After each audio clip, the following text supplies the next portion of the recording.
नमस्कार सभी धर्मी लोगों का आपके अपने चैनल पर एक बार फिर स्वागत है। आज मैं आप लोगों के सामने जो वर्तमान समय में व्याधि आ रही है, महामारी फैल गई है संसार में और मानव जीवन संकट में पड़ गया है, इसका जो सबसे बड़ा कारण है, जो अलग अलग शास्त्रों में और सारे धर्म ग्रंथों में लगभग एक समान दिया गया है, उसी पर मैं चर्चा करूंगा। मानवता का नाश करने के लिए एक कुक्रम जो मैं अब बताने वाला हूं वो एक ही काफी है। पाप की प्रकाष्ठा हमारा संसार के साथ नाश कर देगी। यह वचन है और जीवित परमात्मा का जीवित वचन है। व्यभिचार की प्रकाष्ठा पूरी मानव जाति को समाप्त कर देगी। वर्तमान समय में हमने देखा है कि ये जो महामारी का समय चल रहा है, जो बड़ी सूक्ष्म रूप से सारे विश्व व्यापी हो गई एकदम से और सारे इस विश्व को प्रभावित कर रही है और सारा कुछ तहस नहस करके रख दिया है, सारा संसार चेंज हो गया है। तो क्या कारण है? साइंस अपनी जगह सही है, लेकिन जो आध्यात्मिक ज्ञान है, आध्यात्मिक साइंस है, जो परमात्मा का साइंस है, वो सबसे श्रेष्ठ है। जिसने इतनी बड़े ब्रह्मांड का निर्माण किया, वो चुप नहीं रहेगा।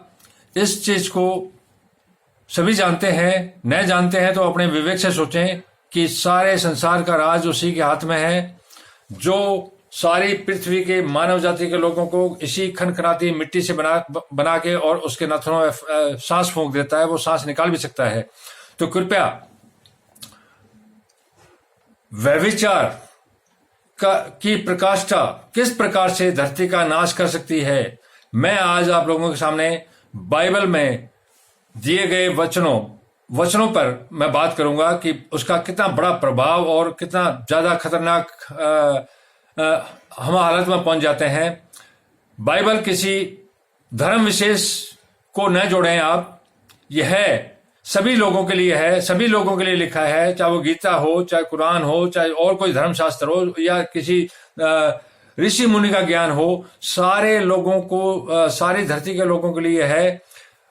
आप किस चीज में किसको मानते हैं वो आपका स्वतंत्रता है, उसमें कोई दिक्कत नहीं है, लेकिन जो नियम है, परमात्मा के जो नियम है वही इनमें दिए हुए हैं और वो नियम हर मानव जाति, हर समुदाय पर लागू होते हैं, चाहे वो उसको माने या न माने। बाइबल के दो भाग हैं, एक प्राचीन नियम जो ईसा से पहले का है और एक ईसा के बाद का, अर्थात ईसा के जन्म के बाद का। तो वो नया नियम कहलाता है और प्राचीन नियम जो है वो ईसा से पहले, जन्म से पहले का है। तो मैं आज प्राचीन नियम के तहत सदोम की दुष्टता का विस्तार पूर्वक आपको समझाऊंगा कि सदोम जो शहर था और अमोरा, इनका पूरी तरह से विनाश हो गया था। वो किस कारण से हुआ वो बताता हूं। तो यह इसलिए जरूरी है कि जो परमात्मा है वो अगर दो नगरों का एक साथ नाश कर सकता है तो पूरी धरती के सारे नगरों का भी एक साथ नाश कर सकता है। वर्तमान समय में हम देख रहे हैं, हमारे साथ घटित हो रहा है, हमारा जी जानता है। तो कृपया इस नियम को ध्यानपूर्वक सुने और मैं आपको बार बार उसमें समझाता भी जाऊंगा। सांझ को वे दो दूत सदोम के पास आए और लूत सदोम के फाटक के पास बैठा था। अर्थात परमात्मा के दो दूत, परमात्मा किसी भी रूप में दूतों को भेज सकता है, मेरे रूप में भी, आपके रूप में भी या किसी अन्य के रूप में भी। परमात्मा के सारे रास्ते खुले हुए हैं, वो किसी भी रूप में दूत को भेज सकता है। वो आज भी भेज सकता है, कल भी भेज सकता है। ऐसा हुआ है और आगे होता रहेगा। वर्तमान समय में भी हो रहा है। सांझ को वे दो दूत सदोम के पास आए और लूत सदोम के फाटक के पास बैठा था। उनको देखकर वह उनसे भेंट करने के लिए उठा। अर्थात जब दो दूत आए तो लूत जो था, लूत एक इंसान का नाम है। लूत सदोम के फाटक के पास बैठा। लूत नामक एक जो मनुष्य था वह फाटक के पास बैठा था। उनको देखकर वह उनसे भेंट करने अर्थात मिलने के लिए उठा और मुंह के बल झुककर दंडवत कर कहा, हे मेरे प्रभुओं, अपने दास के घर में पधारिए। क्योंकि लूत को यह लगा कि भारी लोग हैं और इस शहर में नए हैं और इनकी आदर सत्कार किया जाना चाहिए, क्योंकि वो लूत एक धर्मी व्यक्ति था। तो उसने मुंह के बल झुककर दंडवत कर कहा, हे मेरे प्रभुओं, अपने दास के घर में पधारिए और रात भर विश्राम कीजिए, अर्थात मेरे घर पर आइए और रात को विश्राम कीजिए और अपने पांव धोइए, फिर भोर को उठकर अपने मार्ग पर जाइए। अर्थात जब सुबह हो जाए तो आप अपने उठकर अपने जहां आपको जाना है वहां जाइए। लूत को यह पता नहीं था कि ये परमात्मा के साक्षात दूत हैं, लेकिन वो धर्मी व्यक्ति था, इसलिए वो सभी का मान सम्मान करते थे। इस कारण से उसने उनको अपने घर पर आमंत्रित किया। उन्होंने कहा, नहीं, हम चौक में ही रात बिताएंगे। तब उन्होंने दो दूत थे, उन्होंने कहा, नहीं, हम चौक पर ही सोएंगे आज। पर उसने उनसे बहुत विनती करके उन्हें मनाया, इसलिए वे उसके साथ चलकर उनके घर में आए। उन्होंने जब कहा मैं चौक पर ही रात बिताएंगे, लेकिन लूत ने काफी विनती की। विनती करने के बाद उसकी प्रार्थना स्वीकार करके वो दोनों दूत उसके साथ चलकर उसके घर आए और उनके लिए भोजन तैयार किया और बिना खमीर की रोटियां बनाकर उनको खिलाई। उनके लिए वहां अपने घर पर भोजन तैयार किया और खमीर की रोटियां बनाकर उनको खिलाई। उनके सो जाने से पहले सदोम नगर के पुरुषों ने, अर्थात लूत जो था सदोम नगर का रहने वाला नहीं था, वो प्रवासी था, बाहर से आके बसा था। और आगे क्या होता है सुनिए। उनके सो जाने के पहले, अर्थात जो परमात्मा के दूत थे, उनके सो जाने के पहले सदोम नगर के पुरुषों ने, जवानों से लेकर बूढ़ों तक, वरन चारों ओर सब लोगों ने आकर उस घर को घेर लिया। उनके सो जाने से पहले पता नहीं किस तरह से सदोम नगर के निवासियों को पता पड़ा कि ये कोई भारी आदमी आए हैं, तो उसके लूत के मकान को चारों ओर से घेर लिया और लूत को पुकार कर कहने लगे, जो पुरुष आज रात को तेरे पास आए हैं वे कहां हैं। जब चारों तरफ से घर को घेर लिया और लूत को पुकार कर कहा कि जो पुरुष आज रात तेरे घर पर आए हैं वे कहां हैं, उनको हमारे पास बाहर ले आ कि हम उनका भोग करें। सुनिए, देखिए क्या कहती है बाइबल। वो लूत को धमकी भर के पुकार कर कहने लगे, जो पुरुष आज रात को तेरे पास आए हैं वे कहां हैं, उनको हमारे पास बाहर ले आ कि हम उनका भोग करें। भोग का मतलब है अप्राकृतिक कुक्रम। पुरुष के साथ साफ सुथरा लिखा हुआ है। देखो अधर्म की कितनी प्रकाष्ठा और व्यभिचार की कितनी प्रकाष्ठा तो अब पहुंच गई है। तो इस जगह पर ये तो बहुत प्राचीन समय की बात है कि जब संसार में बहुत कम लोग थे। आज संसार में 6 अरब से ज्यादा जनसंख्या और ये पाप की प्रकाष्ठा इतनी ज्यादा बढ़ गई है, जो दबे छुपे रूप में, जिस रूप में मैं आपको बता रहा हूं, इस रूप में भी मौजूद है और बहुत भारी तादाद में ऐसा काम हो रहा है। भोग करें। तब लूत उनके पास द्वार के बाहर आ गया और किवाड़ को अपने पीछे बंद करके कहा।